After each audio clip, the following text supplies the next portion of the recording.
Good morning students, मैं Satish sir. आज मैं क्लास 6 विषय हिंदी व्याकरण इस हम लोग पाठ देखेंगे 11 जो है क्रिया। क्रिया क्या है ना?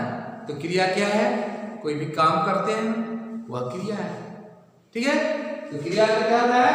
काम। जिस शब्दों से, जिन शब्दों से, ठीक है, किसी काम को करना या होना पाया जाए वे शब्द क्या कहलाते हैं? क्रिया कहलाते हैं। वे शब्द क्या कहलाते हैं?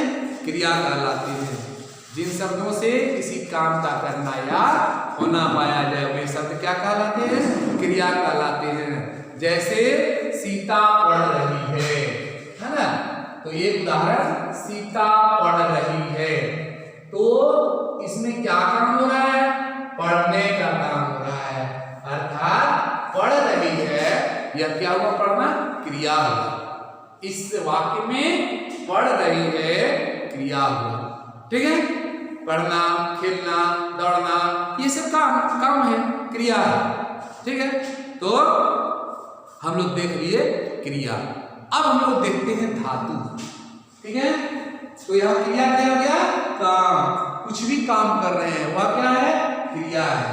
पढ़ना, लिखना, हंसना, दौड़ना, खेलना क्या है? क्रिया है। तो कि इसकी परिभाषा क्या दिया गया? जिन शब्दों से किसी काम को करना या होना पाया जाए उस शब्द को क्या कहते हैं? क्रिया कहते हैं। चलिए अब हम लोग देखते हैं धातु। क्या देखते हैं? धातु। तो धातु क्या होता है ना? संस्कृत में हम लोग पढ़ते हैं कि संस्कृत में क्रिया के मूल रूप को धातु कहते हैं। संस्कृत में क्रिया के मूल रूप को क्या कहते हैं? धातु। क्रिया के मूल रूप, क्रिया के मूल रूप है ना, को धातु कहते हैं। क्रिया के मूल रूप को धातु कहते हैं। जैसे पढ़ना, खेलना, खाना, तो इसका मूल रूप क्या होगा? तो पढ़ना का पढ़, खेलना का खेल, दौड़ना का दौड़, ये सब जो है क्रिया का मूल रूप है। जो कि क्या है? क्रिया का मूल रूप अर्थात धातु में ना जोड़ देने से क्रिया का सामान्य रूप बन जाता है। जैसे खेल, खेल जोड़ ना, तब क्या बनता है? खेलना। क्या ये सामान्य रूप बन गया? खेलना, ये सामान्य रूप हो गया। धातु में ना जोड़ दिए तो ना जोड़ने पर क्या बन गया? खेलना, जो किया सामान्य रूप हो गया। जैसे आना, आ जोड़ ना, आना का क्या धातु क्या होगा? आ, आना आ, तो आ जोड़ ना क्या होगा? आना। तो आना यह सामान्य रूप हो गया, आना। ठीक, आगे देखिए। उसी प्रकार चलना, चलना, चल जोड़ना, धातु में ना लगा दिए तो क्या हो गया? चलना। बैठना, उठना, आना, ये सामान्य क्रिया है। ये सब ना जोड़ दिए तो सामान्य क्रिया बन गया। ठीक है, तो अब हम लोग देखते हैं कि क्रिया शब्दों का प्रयोग। अब हम लोग देखें क्रिया शब्दों का प्रयोग। क्रिया शब्दों का प्रयोग देखिए, क्रिया शब्दों का प्रयोग। ठीक है, क्रिया शब्दों का प्रयोग कैसे करते हैं? क्रिया शब्दों का प्रयोग लिंग और वचन के अनुसार होता है। ठीक है, क्रिया शब्दों का प्रयोग लिंग और वचन के अनुसार होता है। लिंग तथा वचन बदलने से क्रिया रूपों का रूप भी बदल जाता है। तो लिंग के अनुसार प्रयोग स्त्रीलिंग और पुल्लिंग। स्त्रीलिंग और पुल्लिंग संज्ञा शब्दों के अनुसार क्रिया प्रयोग में लाई जाती है। जैसे लता गा रही है, देखिए दिया हुआ है लता गा रही है, क्या है स्त्रीलिंग है। मोहित गा रहा है, क्या है पुल्लिंग है। हम लोग देख रहे हैं यहाँ पर स्त्री जाति का बोध हो रहा है, क्या लता स्त्रीलिंग है, तब क्या बोलते हैं गा रही है। अगर यही पुल्लिंग रहता तो हम लोग क्या बोलते हैं गा रहा है। ठीक है, तो यहाँ जो है लता गा रही है, लता स्त्रीलिंग है, तो यहाँ स्त्री जाति का बोध होता है। तो क्रिया क्या गाना है, गा धातु से है, तो यहाँ गा रही है। मोहित पुल्लिंग है, यह गा रहा है। ठीक है, यहाँ स्त्रीलिंग के लिए रही तथा पुल्लिंग के लिए रहा शब्द का प्रयोग किया गया। अब वचन के अनुसार देखते हैं। पहला अभी क्या देखे हम लोगों ने लिंग के अनुसार, अब वचन के अनुसार देखते हैं। तो वचन के अनुसार क्या आता है, एक वचन का प्रयोग होने पर क्रिया भी उसी के अनुसार प्रयोग की जाती है। ठीक है, जैसे कुत्ता भौंक रहा है, किसके अनुसार वचन के अनुसार। कुत्ता भौंक रहा है, कुत्ता क्या है एक वचन का है, इसलिए हम लोग क्या भौंक रहा है। अगर यह बहुवचन का होता तो हम लोग क्या बोलते कुत्ते भौंक रहे हैं। ठीक है, वचन बदलने के लिए क्रिया का रूप भी बदल जाता है। अगर वचन बदलते हैं तो क्रिया का रूप भी बदल जाता है। कैसे, तो देखिए कुत्ता भौंक रहा है, भौंक रहा है। अब हम लोग यह देख रहे हैं कि यहाँ क्या है एक वचन है, तो एक वचन है तो क्रिया का रूप भी एक वचन होगा, भौंक रहा है। अगर यह वचन बदल जाता है, अगर यहाँ कुत्ते हो गया तो क्रिया का रूप भी बदल जाएगा, तो यहाँ पर क्या हो जाएगा भौंक रहे हैं। देखिए बदल गया, इसलिए कहा गया कि वचन के अनुसार है। वचन बदलने से क्रिया का भी रूप बदल जाता है। ठीक, अब हम लोग देखते हैं एक वचन होने पर रहा है और बहुवचन और एक वचन होने पर रहा है का प्रयोग किया गया और बहुवचन होने पर रहे हैं का प्रयोग किया गया। ठीक है, कभी कभी आदर के लिए है ना, कभी कभी क्या होता है कि आदर के लिए एक वचन होने पर भी बहुवचन क्रिया पदों का प्रयोग किया जाता है ना। सभी जानते हैं कि दादाजी आ रहे हैं, नहीं दादाजी तो आए कि एक वचन है, तो फिर आ रहे क्यों हुआ, क्योंकि यहाँ बताया गया कभी कभी आदर के लिए, क्योंकि वे हमारे लिए क्या क्या है, दादाजी क्या है वे आदरणीय है, इसलिए वहां क्रिया क्या किया गया बहुवचन में किया गया। क्या सही होगा ना। तो दादाजी बच्चों को पार्क ले गए, जबकि यहाँ क्या है दादाजी एक वचन में है लेकिन क्रिया बहुवचन में हो रहा है, इसलिए कहा गया कभी कभी जो है वह बहुवचन का प्रयोग होता है आदर के लिए, है ना। एक वचन होने पर भी क्रिया बहुवचन होता है। तो देखिए अब हम लोग देखते हैं कर्ता। क्या देखेंगे, कर्ता। कर्ता, कर्ता, कर्ता क्या काम करने वाला, नहीं काम करने वाला जो होता है वह कर्ता होता है, काम करने वाला कर्ता कहलाता है। किसे कहते हैं, काम करने वाले को कर्ता कहते हैं। जैसे माली पौधे लगा रहा है, कौन लगा रहा है, पौधे लगाने का काम कौन करता है, माली, इसलिए माली को हम लोग क्या कहेंगे कर्ता। पेंटर पेंटिंग बोलता है, पेंटर पेंटिंग बना रहा है, तो कौन पेंटर, तो यहाँ कर्ता होगा पेंटर। ठीक है, तो देखिए हम लोग कर्ता भी देख लिए। अब हम लोग देखते हैं क्रिया के भेद। ठीक है, क्रिया के भेद कितने भेद, क्रिया के भेद कितने हैं, हाँ तो क्रिया के भेद देखिए हम लोग जानते हैं। पर कौन होता है, सकर्मक क्रिया और अकर्मक क्रिया। नहीं क्या क्या होता है, पहला होता है अकर्मक क्रिया, अकर्मक क्रिया, और दूसरा होता है सकर्मक क्रिया, सकर्मक क्रिया। अर्थात हम कैसे जानेंगे क्या कर्मक क्रिया क्रिया क्या है, सकर्मक क्रिया क्या है? तो जिस क्रिया में कर्म अर्थात जिस क्रिया में कर्म नहीं होता है वह अकर्मक क्रिया, और जिस क्रिया में कर्म होता है वह सकर्मक क्रिया कहलाता है। चलिए अब हम लोग देखते हैं सबसे पहले सकर्मक क्रिया क्या है कि यहां काम करने वाले कर्मशः है ना, पवित्रा बैठी है, काम करने वाला क्या है? पवित्रा। पवित्रा बैठी है, काम करने वाला है। कछुआ चलता है, तो कछुआ क्या करता है? चलने का काम करता है। तो कछुआ यहाँ क्या हो गया? कछुआ यहाँ देखिए कि कछुआ चलता है तो यहाँ करता हो गया। नदी बहती है तो नदी यहाँ बहने का काम हो रहा है, किसके द्वारा? तो यहाँ बैठना क्या है, बहना क्या हो गया? बहना जो है वो क्रिया है ना? में क्या है? ये सब अकर्मक क्रिया है। क्यों है अकर्मक क्रिया? क्योंकि क्रिया के व्यापार का फल, क्रिया के व्यापार का फल कर्ता पर पड़ता है।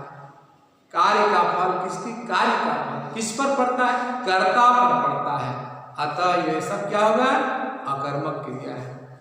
जिन क्रियाओं के साथ कर्म नहीं होता है उसे क्या कहता है? जिन क्रियाओं के साथ कर्म नहीं होता है और क्रिया का फल कर्ता पर पड़ता है। क्या बताया गया?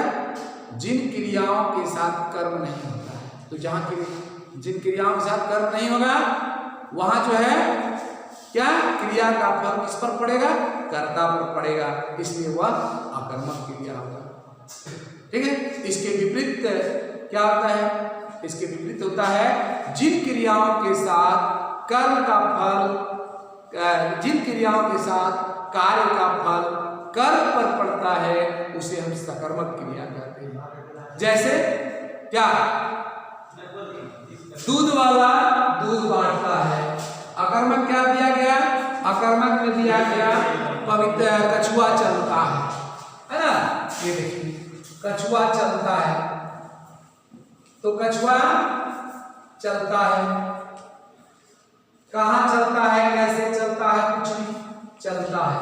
तो यहां हम देखते हैं हम लोग कि कर्म तो है, क्रिया क्या है? चलना, लेकिन कर्म के साथ क्रिया नहीं है ना? अकर्मक क्रिया क्या बताया गया? क्योंकि क्रिया जो है उसका व्यापार कहाँ का फल किस पर पड़ता है? कर्ता पर पड़ता है। कर्ता यहाँ कौन है? कछुआ है। ठीक है। अब हम लोग देखते हैं आगे। देखिए बच्चे पानी पी रहे हैं, बच्चा पानी पी रहा है, बच्चा पानी पी रहा है। ठीक है। तो यहां पर देख रहे हैं पानी पी रहा है। तो हम लोग देख रहे हैं कि दूध वाला दूध बांटता है, पहला उदाहरण। दूसरा उदाहरण है मां साधु को भोजन देती है। तीसरा उदाहरण है कि बच्चे पानी पी रहा है। ठीक है। तो हम लोग देखते हैं इन सभी में वाक्यों में कर्मशः दूध, साधु, पानी, ये कर्म है। क्या है? दूध वाला दूध बांटता है, तो दूध वाला दूध बांटता है। ध्यान देखिए, ध्यान से, दूध वाला दूध बांटता है, दूध बांटता है। तो यह तो करता है, लेकिन यह दूध क्या हो गया? दूध ये सब कर्म है। दूध क्या हो गया? कर्म है ना? क्यों? कि यहाँ क्रिया का फल कर्म पर पड़ता है और बांट देता है। ये सब क्या है? बांटता है, ये सब सकर्मक क्रिया का है ना? बांटता है, क्या बांटता है? दूध बांटता है, नहीं तो ये सकर्मक क्रिया का है। तो अब हम देखते हैं जिन क्रियाओं का फल, जिन क्रियाओं के कार्य का फल कर्म पर पड़ता है उसे सकर्मक क्रिया कहते हैं। सकर्मक क्रिया के भी दो भेद हैं। क्या है? सकर्मक क्रिया के दो भेद हैं। कौन कौन से हैं?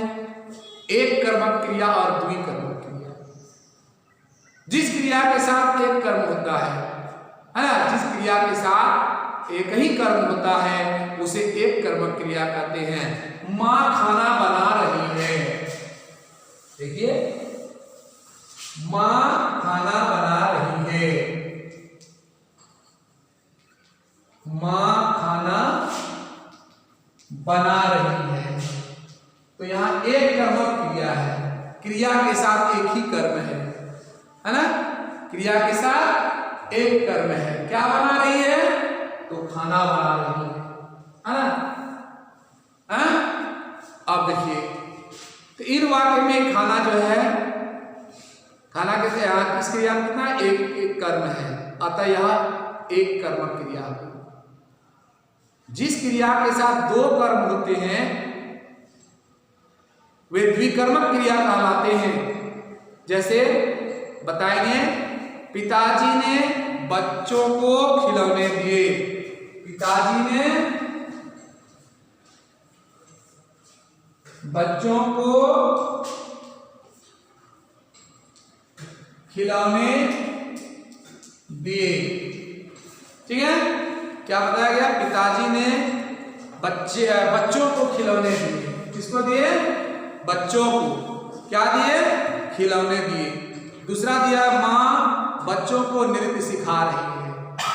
तो इस वाक्य में दो दो कर्म आए हैं। पहले वाक्य में क्या बताया गया कि पिताजी बच्चों को खिलौने दिए, ठीक है, पिताजी बच्चों को खिलौने दिए।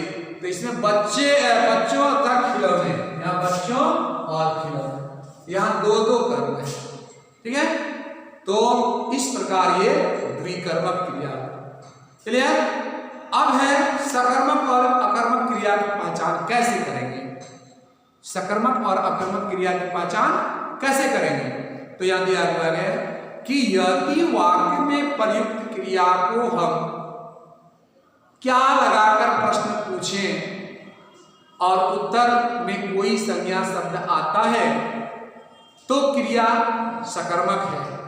यदि संज्ञा शब्द नहीं आता है तो वह क्रिया अकर्मक है, ठीक है। एक वाक्य बनाते हैं। एक वाक्य है, बच्चे रो रहे हैं। क्या रो रहे हैं? उत्तर मिलता है, कहता है बच्चे रो रहे हैं। क्या रो रहे हैं? नहीं मिलता है। अगर कौन रो रहे हैं तब उत्तर मिलता है, लेकिन क्या से अगर बनाते हैं, बच्चे रो रहे हैं, क्या रो रहे हैं, उत्तर नहीं, इसलिए अकर्मक क्रिया होगी, ठीक है। दूसरा उदाहरण, मुकेश नहा रहा है। क्या नहा रहा है? कोई उत्तर नहीं, अकर्मक क्रिया। भोला खाता है। क्या खाता है? खाना। क्या खाता है? खाना। यह सकर्मक क्रिया, ठीक है। तो कैसे